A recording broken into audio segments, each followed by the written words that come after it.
जय हिंद साथियों, स्वागत है आप सभी का क्रेजी जी के ट्रिक चैनल पर। 9 मार्च 2023 के इंपॉर्टेंट डेली करंट अफेयर्स को यहां पर मैं आप लोगों के लिए डिस्कस करने वाला हूं। दोस्तों, यहां पे आपको कंटेंट आज केवल हिंदी माध्यम में उपलब्ध कराया जाएगा, लेकिन पीडीएफ आपको शाम तक दोनों माध्यम में मिल जाएगी। जो हमारे इंग्लिश मीडियम के छात्र हैं उनको मैं जानकारी दे दूं, हमारी जो कंटेंट टीम है उनमें से जो इंग्लिश में काम करते हैं वो ऑफ में है, क्योंकि हॉलीडे है। आप सभी को पता है, होली के अवसर पर वो ऑफ में है। शाम तक वो आपको वर्क करके दे देंगे। तो चलिए, टेंशन मत लीजिए, डेली आपको पीडीएफ दोनों माध्यम में मिलेगी और दोनों भाषा में मैं समझाऊंगा। आइए देखते हैं सबसे पहला इंपॉर्टेंट क्वेश्चन। तो नेफ्यू रियो ने किस राज्य के मुख्यमंत्री के रूप में शपथ ली है? अच्छा क्वेश्चन है, पूछा जा सकता है। तो नेफ्यू रियो ने नागालैंड, याद रखिएगा कहां, नागालैंड राज्य के चीफ मिनिस्टर के रूप में शपथ ली है। नेफ्यू रियो फिर से यहां के चीफ मिनिस्टर बन गए हैं। इमेज में आप देख पा रहे हैं, ये है नेफ्यू रियो जो कि दोबारा से चीफ मिनिस्टर बने हैं, और इनके बगल में है अमित शाह। अमित शाह भारत के प्रेजेंट में होम मिनिस्टर है। इसके अलावा इनके पास एक और मंत्रालय है जिसे हम बोलते हैं सहकारिता मंत्रालय। तो दोनों मंत्रालय इनके पास है। नेफ्यू रियो ने कहां पर शपथ ली है? तो नेफ्यू रियो ने नागालैंड की कैपिटल कोहिमा में 5वें कार्यकाल यानी 5th टाइम्स, 5वीं बार ये चीफ मिनिस्टर बन रहे हैं और इन्होंने शपथ ली है। यदि आपसे पूछा जाए यहां पर कितनी विधानसभा सीटें हैं, एग्जाम में पूछा जा सकता है, तो 60 विधानसभा। यहां पर कितनी सीटें हैं? 60 विधानसभा सीटें हैं। दोस्तों, यहां पर एनडीपीपी और बीजेपी ने दोनों ने मिलकर के यहां पे सरकार बनाई है। यहां पे गठबंधन की सरकार बनी है, कोalition गवर्नमेंट बनी है। और 5वें कार्यकाल के लिए नागालैंड के वापस से चीफ मिनिस्टर बने हैं। कौन है? नेफ्यू रियो। दोस्तों, यहां पे बात करते हैं नागालैंड की लोकेशन की। तो नागालैंड कहां पर है, आइए देखते हैं। ये है नागालैंड, यहां पर आप देख पा रहे हैं। नागालैंड के ऊपर कौन सा स्टेट है? तो आप याद रखिएगा, अरुणाचल प्रदेश यहां का स्टेट है। इसके नीचे देखिए मणिपुर है, और इधर देखिए आप असम है। तो 3 राज्यों के साथ इसकी सीमा छूती है नागालैंड राज्य की। क्लियर है? आपको समझ में आया ये बात? नागालैंड की कैपिटल क्या है? कोहिमा है। नागालैंड के गवर्नर कौन है? तो इनका नाम है ला गणेशन। चीफ मिनिस्टर कौन है? नेफ्यू रियो, जैसा कि मैंने आपको बताया। इसकी स्थापना 1963 में हुई थी। स्टेट एनिमल मिथुन है। यदि आपसे पूछा जाए कि स्टेट बर्ड का क्या नाम है, तो यह ब्लिथ ट्रैगोपान। राजकीय वृक्ष है अल्देर। राजकीय फूल है कोपू। और यहां पे जो फेस्टिवल मनाया जाता, फेमस फेस्टिवल हॉर्नबिल, 1 से लेकर 10 दिसंबर 2022 में आयोजित हुआ था, मैंने आपको बताया था। यहां पे जो नेशनल पार्क्स है उसे भी जान लेते हैं, क्योंकि एग्जाम में इससे रिलेटेड प्रश्न पूछे जाते हैं। तो पहला है रंगा पहर वन्य जीव अभ्यारण्य, जितने भी अभ्यारण्य और नेशनल पार्क हैं। सेकंड है इंटाकी राष्ट्रीय उद्यान। तीसरा है फकीम वन्य जीव अभ्यारण्य। चौथा है सिंगफन वन्य जीव अभ्यारण्य। और 5वां है पुलिप डजे वन्य जीव अभ्यारण्य। तो important national parks and sanctuaries है जो आपसे एग्जाम में पूछी जा सकती हैं। मेरे प्यारे साथियों, आप सभी देख रहे हैं 9 मार्च 2023 के इंपॉर्टेंट डेली करंट अफेयर्स, और मैं हूं आप सभी का राजा गुप्ता। आप लोगों को डेली करंट अफेयर्स पढ़ा रहा हूं। 466 डेज कंप्लीट हो गए हैं। आपको ये जो करंट अफेयर्स है हिंदी और इंग्लिश दोनों माध्यम में प्रदान किया जाता है। डेली करंट अफेयर्स का यहां पर टेस्ट होता है। लास्ट में आपको ल्यूसेंट स्पेशल स्टैटिक जीके प्रदान किया जाता है। भारत का कोई भी ऐसा एग्जाम नहीं है जिससे करंट अफेयर्स ना पूछा जाता हो, और हम आपको उसको कवर करा रहे हैं। यह है करंट अफेयर्स की ब्रह्मास्त्र क्लास। 25 से 30 मिनट में 200 से 300 जानकारी। आइए क्वेश्चन नंबर 2 को देखते हैं। अगला प्रश्न ये रहा, मध्यम दूरी की सतह से हवा में मार करने वाली मिसाइल MRSAM हम इसे बोलते हैं, इसका सफलतापूर्वक परीक्षण किया गया। तो किस जहाज से MRSAM का सफलतापूर्वक परीक्षण किया गया? तो सतह से हवा में मार करने वाली, सरफेस टू एयर मार करने वाली मिसाइल जो है, इसे INS विशाखापत्तनम के माध्यम से सफलतापूर्वक इसका परीक्षण किया गया, इसकी टेस्टिंग की गई है। क्लियर है? यहां पर आप इमेज में देख पा रहे हैं, यह है INS विशाखापत्तनम, जिसकी मदद से इसकी टेस्टिंग की गई है। तो भारतीय नौसेना ने INS विशाखा पत्तनम से इसका सफलतापूर्वक परीक्षण किया है। दोस्तों इसे डेवलप किसने किया है? तो भारत में एक संस्था है जो बहुत बड़ा कार्य करती है, डिफेंस के क्षेत्र में वेपन्स को बनाने का काम करती है, यह है डीआरडीओ। और दूसरी है institute of actuaries of India. तो दोनों ने मिलकर के इसे डेवलप किया है। और इसे कहां पे तैयार किया गया है? Bharat dynamics limited. Bharat dynamics limited Bharat में कहां पर है? ये हैदराबाद में है। इसका काम होता है भारत के लिए वेपन्स को तैयार करना, हथियारों को तैयार करना। मैं आप सभी की जानकारी के लिए बता दूं, आईएनएस विशाखापत्तनम को 2021 में कमीशन किया गया था। यहां पे डीआरडीओ की बात करेंगे क्योंकि बात डीआरडीओ की आ रही है। 1958 में इसकी स्थापना हुई। इसका हेडक्वार्टर कहां पर है? न्यू दिल्ली में है। और 1 जनवरी को मैंने आपको बताया था इसका स्थापना दिवस मनाया था, हम लोगों ने पढ़ा था।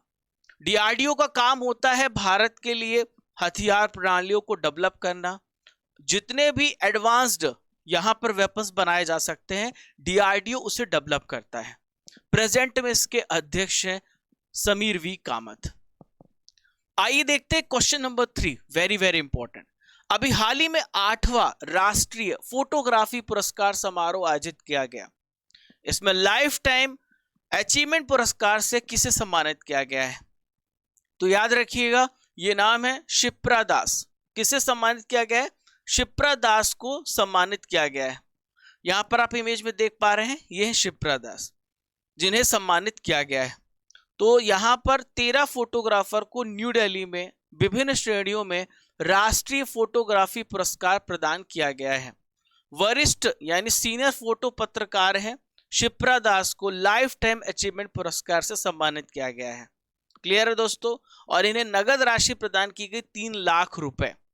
जो भी विजेता होता है उसे कैश प्राइज मिलता है और 3 लाख रुपए शिप्रा दास को मिले हैं। जो पेशेवर हैं यानी जो प्रोफेशनल है और जो एमेच्योर है उन्हें भी 2 अलग अलग श्रेणियों में पुरस्कार मिला है। जो प्रोफेशनल है उन्हें 50,000 रुपए मिला है और जो धीरे धीरे सीख रहे हैं उन्हें 30,000 का पुरस्कार मिला है। Amateur photographer of the year का अवार्ड अरुण साहा को मिला है और professional photographer of the year यह है शशि कुमार रामचंद्रन। दोस्तों हाल ही में जो प्रदान किए गए इंपॉर्टेंट पुरस्कार है उससे भी डिस्कस करते हैं। मैंने आपको कल ही पढ़ाया था BBC Indian sports women of the year का अवार्ड मीराबाई चानू को मिला है। 2023 का पेन अवार्ड जो कि साहित्य के क्षेत्र में दिया जाता है विनोद कुमार शुक्ल जी को मिला है। 2023 का मार्कोनी पुरस्कार हरि बाल कृष्णन को मिला है। सज्जन जिंदल बने हैं entrepreneur of the year. Doctor Mahendra Mishra की बात करेंगे तो इन्हें अंतरराष्ट्रीय मातृभाषा पुरस्कार से सम्मानित किया गया है। अगला प्रश्न रहा, अट्टुकल पोंगला उत्सव किस राज्य में मनाया गया है? तो अच्छा प्रश्न है, आप लोगों के लिए नया प्रश्न है क्योंकि अट्टुकल पोंगला ऐसे जो फेस्टिवल्स होते हैं एग्जाम में कई बार पूछ लिए जाते हैं। इसे केरल राज्य में अट्टुकल पोंगला उत्सव को मनाया गया है। यहां पर आप इमेज में देख पा रहे हैं, यह है अट्टुकल पोंगला उत्सव। इसमें विशेष रूप से केवल महिलाओं को ही एंट्री मिलती है, इसमें पुरुष शामिल नहीं होते हैं। केरल की कैपिटल क्या है? केरल की कैपिटल है तिरुवनंतपुरम। वहां पर अट्टुकल भगवती मंदिर है, वहीं पे अट्टुकल पोंगला का आयोजन किया गया है। इस अवसर पर जो बहुत सारी महिलाएं हैं वो मां भगवती को पोंगला अर्पित करती हैं। अभी पोंगला है क्या? तो पोंगला एक्चुअली है कि पोंगला जो है एक नारियल है, चावल और गुड़ का मिश्रण होता है, इसे पोंगला बोलते हैं। क्लियर है? फिर से बता देता हूं। तो पोंगला अगर आपसे कोई भी पूछे तो आप बता सकते हैं, एक नारियल होता है, चावल होता है और गुड़ होता है, उसका मिश्रण को पोंगला बोलते हैं। क्लियर है? तो दुनिया के सबसे बड़े धार्मिक जमावड़े में से एक है अट्टुकल पोंगला उत्सव। 2009 में इस उत्सव में 25 लाख महिलाओं ने पार्टिसिपेट किया था। कुछ इंपॉर्टेंट त्योहार जो आपसे पूछे जा सकते हैं, आंध्र प्रदेश में फ्लेमिंगो महोत्सव मनाया जाता है, ओडिशा में धनु यात्रा और एक और है नुआखाई महोत्सव। बोनालू उत्सव तेलंगाना में मनाया जाता है और अंत प्रागण्य ये भी कहां पे मनाया जाता है? तेलंगाना में। बुधकम्मा उत्सव तेलंगाना में। देव सूर्य बिहार महोत्सव कहां पे मनाया जाता है? बिहार में। क्लियर है? तो ये सारे इंपॉर्टेंट फेस्टिवल आप नोट कर लीजिए। नेक्स्ट क्वेश्चन, अंतरराष्ट्रीय महिला दिवस 2023 कब मनाया गया? तो फ्रेंड्स आप सभी को पता है, इंपॉर्टेंट प्रश्न है। 8 मार्च को मनाया जाता है हर साल international women's day. International women's day 8 मार्च को मनाया जाता है। और क्यों मनाया जाता है इसे भी समझते हैं। ताकि लैंगिक समानता लाई जा सके, गर्भपात तक पहुंच और महिलाओं के खिलाफ जो हिंसा है, दुर्व्यवहार है, ऐसे बहुत सारे जो विषय हैं उसके प्रति पूरी दुनिया को अवेयर किया जा सके, इसलिए दिवस मनाया जाता है ताकि महिलाओं का सर्वांगीण विकास हर क्षेत्र में हो सके। थीम याद रखिएगा क्योंकि थीम से रिलेटेड बहुत प्रश्न पूछे जाते हैं। Digital innovation and technology for gender equality. देखिए इसको मनाने की जो शुरुआत है पहली बार कब आयोजित किया गया? 1911 में 19 मार्च को। और ऑस्ट्रिया, डेनमार्क और जर्मनी में इसका आयोजन किया गया था। महिला दिवस की तारीख बदली 1921 में। फिर उसके बाद से 8 मार्च से इसे मनाना शुरू करने हम, यानी 8 मार्च से तब से मनाया जाने लगा जब से तारीख बदल गई है। अब दोस्तों यहाँ पे हम जानेंगे हाल ही में मनाए गए कुछ इंपॉर्टेंट दिवस जो आपसे एग्जाम में पूछे जा सकते हैं। हाल ही में राष्ट्रीय सुरक्षा दिवस मनाया गया 4 मार्च को। वर्ल्ड वाइल्ड लाइफ डे 3 मार्च को मनाया गया। शून्य भेदभाव दिवस 1 मार्च को। विश्व सी ग्रास दिवस 1 मार्च को मनाया गया। विश्व नागरिक सुरक्षा दिवस 1 मार्च को मनाया गया। निशस्त्रीकरण और अप्रसार जागरूकता अंतरराष्ट्रीय दिवस 5 मार्च को मनाया गया। तो ये सारे इंपॉर्टेंट दिवस भी याद रखिएगा। आज की नॉलेज की फैक्ट्री में 2022 के जो पुरस्कार और सम्मान है उसे डिस्कस करेंगे जिन्हें प्राप्त हुए हैं। तो मिसेस वर्ल्ड 2022 कौन बनी थी? सरगम कौशल। रोहिणी नैयर पुरस्कार सेथरी केम संगतम को मिला था। टाइम पत्रिका पर्सन ऑफ द ईयर किसे चुना गया था? तो यूक्रेन के प्रेसिडेंट है प्रेजेंट में व्लादिमीर जेलेंस्की। इसके अलावा वहां के जो पूरे नागरिक थे जिसे स्पिरिट ऑफ यूक्रेन बोला जाता है, तो टाइम पत्रिका person of the year in दोनों को चुना गया था। PETA India person of the year Sonakshi Sinha बनी थी। चैंपियंस ऑफ द अर्थ पुरस्कार जो कि पर्यावरण के क्षेत्र में पुरस्कार दिया जाता है, डॉक्टर पूर्णिमा देवी बर्मन चुनी गई थी। जेसीबी साहित्य पुरस्कार मिला था खालिद जावेद को। गांधी मंडेला पुरस्कार मिला था धर्मगुरु दलाई लामा को। चलिए, लाल बहादुर शास्त्री राष्ट्रीय उत्कृष्टता पुरस्कार डॉक्टर बकुल ढोलकिया को मिला था। देवेंद्र लाल मेमोरियल मेडल ये मिला था रॉक्सी कोल को। 32वां बिहारी पुरस्कार 2022 डॉक्टर माधव हाड़ा को मिला था। और दादा साहेब फाल्के पुरस्कार 2020 आशा पारेख जी को मिला था। सिनेमा जगत का जो बहुत बड़ा पुरस्कार माना जाता है, भारतीय सिनेमा जगत का। किस संगठन के सहयोग से बीएसई द्वारा फिन एम्पावर कार्यक्रम शुरू किया गया है? तो यह है यूएन वीमेन, यूनाइटेड वीमेन के द्वारा, यूनाइटेड नेशन वीमेन है, इनके द्वारा फिन एम्पावर कार्यक्रम शुरू किया गया। अब क्या मकसद है फिन एम्पावर? तो देखिए नाम से स्पष्ट है। फिन मतलब फिनेंस, एम्पावर यानी फाइनेंस में महिलाओं की जो नॉलेज है उसको बढ़ाया जा सके, उनको साक्षर किया जा सके ताकि वो भी निवेश अच्छा कर सके। तो वित्तीय सुरक्षा के प्रति महिलाओं को सशक्त बनाने के लिए ये कार्यक्रम स्टार्ट किया गया, फिन एम्पावर। संयुक्त राष्ट्र महिला की बात की यहाँ पर, कब इसकी स्थापना की गई? 2010 में। ये यूनाइटेड नेशन का ही एक यूनिट है जिसका काम होता है महिलाओं को मजबूत करना और लैंगिक समानता को लाना। हेडक्वार्टर कहां पर है? न्यूयॉर्क। स्पेशली ये जो संयुक्त राष्ट्र महिला है, महिलाओं के उत्थान के लिए कार्य करता है। राष्ट्रीय फार्मेसी शिक्षा दिवस किसकी याद में मनाया जाता है? राष्ट्रीय फार्मेसी शिक्षा दिवस मनाया जाता है प्रोफेसर एम.एल. श्रॉफ की याद पे मनाया जाता है। तो फादर ऑफ फार्मेसी एजुकेशन माने जाते हैं एम.एल. श्रॉफ, यानी महादेव लाल श्रॉफ इनका पूरा नाम है। तो भारत के स्वास्थ्य एवं परिवार कल्याण राज्य मंत्री हैं डॉक्टर भारती प्रवीण पवार। इन्होंने राष्ट्रीय फार्मेसी शिक्षा दिवस के अवसर पर फार्मा अन्वेषण 2023 का उद्घाटन किया है। क्लियर है। इसके अलावा इन्होंने एक पोर्टल भी लॉन्च किया है, one stop non stop digital job portal भी लॉन्च किया है फार्मेसी काउंसिल ऑफ इंडिया के द्वारा। ठीक है, आइए देखते हैं नेक्स्ट क्वेश्चन। हाल ही में किस राज्य सरकार ने 18 से 35 साल के बेरोजगार युवाओं को 2500 रुपए बेरोजगारी भत्ता देने की घोषणा की है? तो बेरोजगारी भत्ता देने की घोषणा अभी छत्तीसगढ़ सरकार ने घोषित किया है। छत्तीसगढ़ सरकार ने अपना बजट पेश किया है और उस बजट में इन्होंने घोषणा किया है कि 18 से 35 साल के जो यहाँ पर बेरोजगार युवा हैं, यहाँ 35 नहीं 25 होना चाहिए आई थिंक, 18 से, हाँ ठीक है 35। तो छत्तीसगढ़ के जो चीफ मिनिस्टर हैं भूपेश बघेल ने घोषित किया है और यहाँ पर 1,21,500 करोड़ रुपए का बजट पेश किया है। देखिए इस बजट का आदर्श वाक्य क्या है, तो ये है गढ़बो नवा छत्तीसगढ़। राज्य सरकार ने सबसे ज्यादा शिक्षा पर बजट का फोकस किया है, 16.1% खर्च किया है।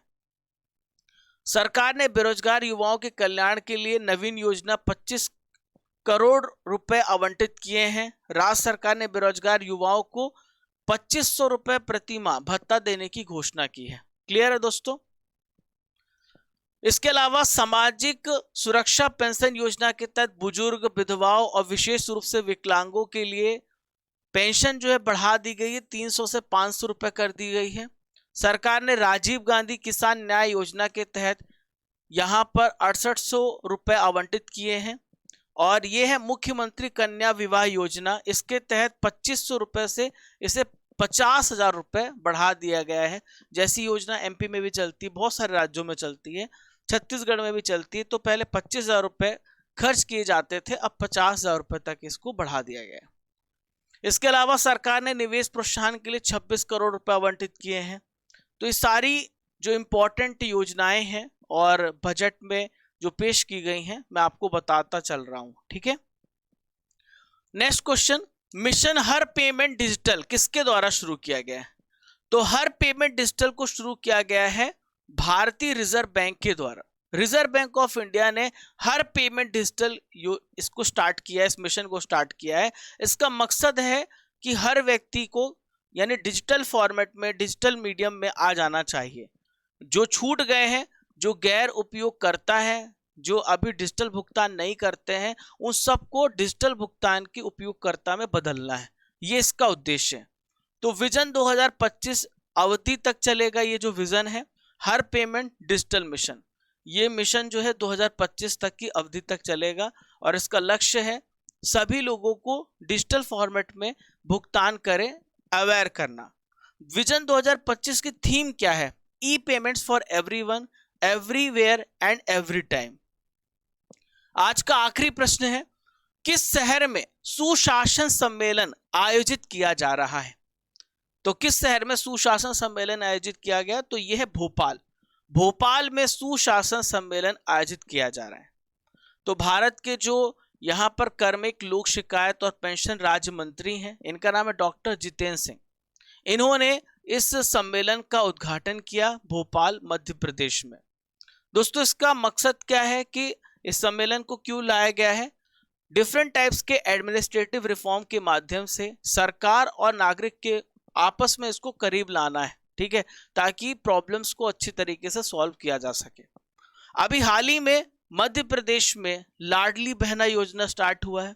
एमपी के करंट अफेयर्स को डिस्कस कर रहे हैं। एमपी का 53 नंबर का डिस्ट्रिक्ट बना है मऊगंज। और भारतीय प्रवासी दिवस सम्मेलन 2023 कहां पर हुआ था? इंदौर में हुआ था। आप लोगों के सामने RRR सीरीज आ गई है, यानी repeat, recall, revise current affair 2022। तो पहला प्रश्न ये रहा, हाल ही में किसके लंदन यानी कहां पर स्थित घर को ब्लू प्लैग सम्मान प्राप्त मिला है? तो ये है दादा भाई नारोजे। दादा भाई नारोजे, इनके घर को ब्लू प्लैग सम्मान प्राप्त हुआ जो कि लंदन में स्थित है। नेक्स्ट क्वेश्चन ये रहा, दुनिया के सबसे ऊंचे चिनाब रेलवे ब्रिज के गोल्डन जॉइंट का उद्घाटन किया गया, यह भारत के किस केंद्र शासित प्रदेश में है? ये है जम्मू एंड कश्मीर में। Bhawna Dehariya has completed the ascent of Mount Elbrus, जो कि रशिया में है, और ये किस भारत के किस राज्य से बिलोंग करती हैं? तो इनका संबंध है मध्य प्रदेश से। डोनी पोलो हवाई अड्डा किस राज्य में बनाया जा रहा है? तो इसका कंस्ट्रक्शन कहां पे किया जाए? अरुणाचल प्रदेश में। Indian film festival of Melbourne awards 2022 में बेस्ट फिल्म का अवार्ड किसे मिला है? तो बेस्ट फिल्म का अवार्ड मिला 83 को। दोस्तों 9 मार्च के करंट अफेयर्स आपने बहुत अच्छे से पढ़े हैं। आपका होने वाला है टेस्ट, बहुत ध्यान से सुनिए और टेस्ट को अटेंड कीजिए। नागालैंड में विधानसभा सीटों की संख्या कितनी है? तो इसका राइट आंसर है 60। नेफ्यू रियो पहली बार चीफ मिनिस्टर कब बने थे नागालैंड के? 2003 में। इंटाकी राष्ट्रीय उद्यान किस राज्य में स्थित है? तो इंटाकी जो राष्ट्रीय उद्यान है कहां पर है? नागालैंड राज्य में। डीआरडीओ स्थापना दिवस कब मनाया जाता है? तो ये हर साल 1 जनवरी को डीआरडीओ दिवस मनाया जाता है।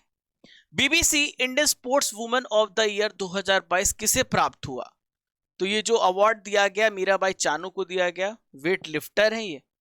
नुआखाई महोत्सव किस राज्य में मनाया जाता है? तो फ्रेंड्स आपको मैंने पढ़ाया है, नुआखाई महोत्सव ओडिशा राज्य में मनाया जाता है। मिसेस वर्ल्ड 2022 का जो खिताब है, यहाँ पे किताब लिखा खिताब है, वो किसे प्राप्त हुआ है? तो 2022 का जो मिसेस वर्ल्ड का खिताब सरगम कौशल ने जीता है। संयुक्त राष्ट्र महिला की स्थापना कब की गई है? 2010 में संयुक्त राष्ट्र महिला की स्थापना हुई है।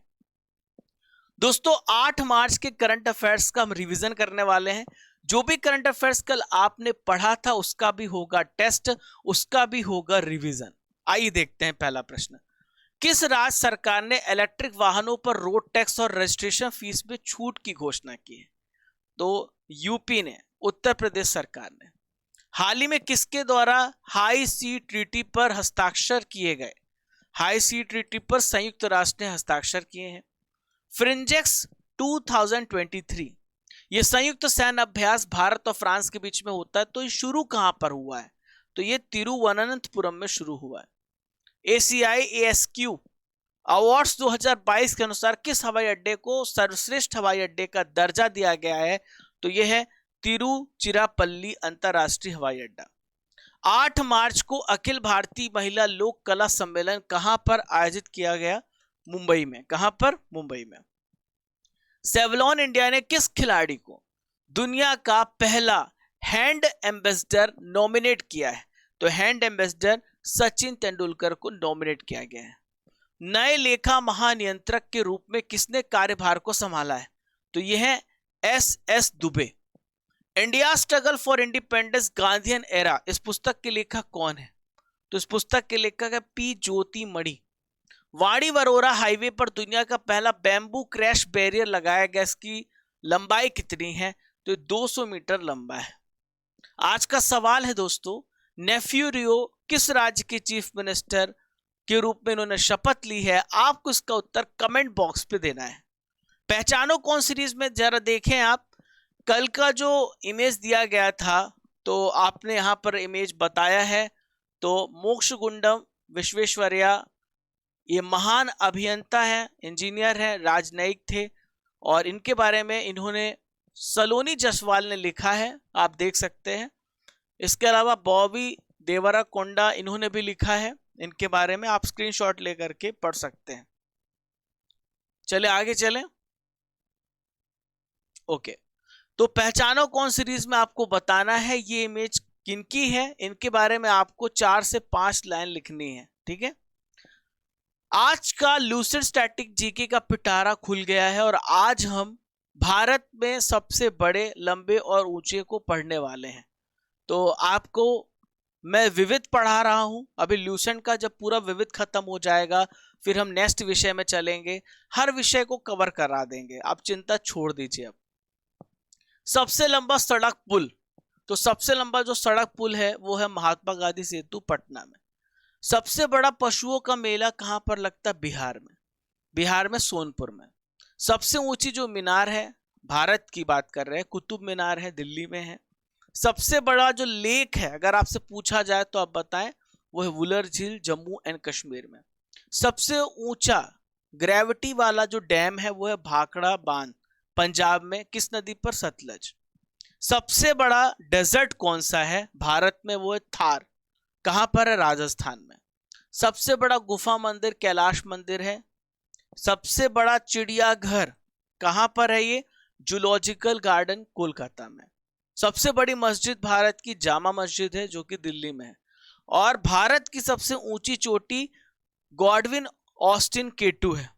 और पूरी दुनिया की सबसे ऊंची चोटी कौन सी है? वो है माउंट एवरेस्ट। माउंट एवरेस्ट के बाद दूसरा नाम आता है केटू का, गॉडविन ऑस्टिन का, जो कि काराकोरम रेंज में है। तो इंपॉर्टेंट, भारत में सबसे बड़े, सर्वाधिक बड़े, लंबे एवं ऊंचा, ऐसा क्वेश्चन भी आता है। और स्टैटिक, ल्यूसेंट स्टैटिक जीके का एक इंपॉर्टेंट टॉपिक भी है। तो चलिए दोस्तों, आइए देखते हैं स्टैटिक एमसीक्यू जीके के पिटारे को। यहाँ पे इतिहास के इंपॉर्टेंट प्रश्नों को आपके लिए कवर करने वाले हैं। आइए देखते हैं। मॉन्टेगू चेम्सफोर्ड रिपोर्ट ने किसका आधार बनाया था?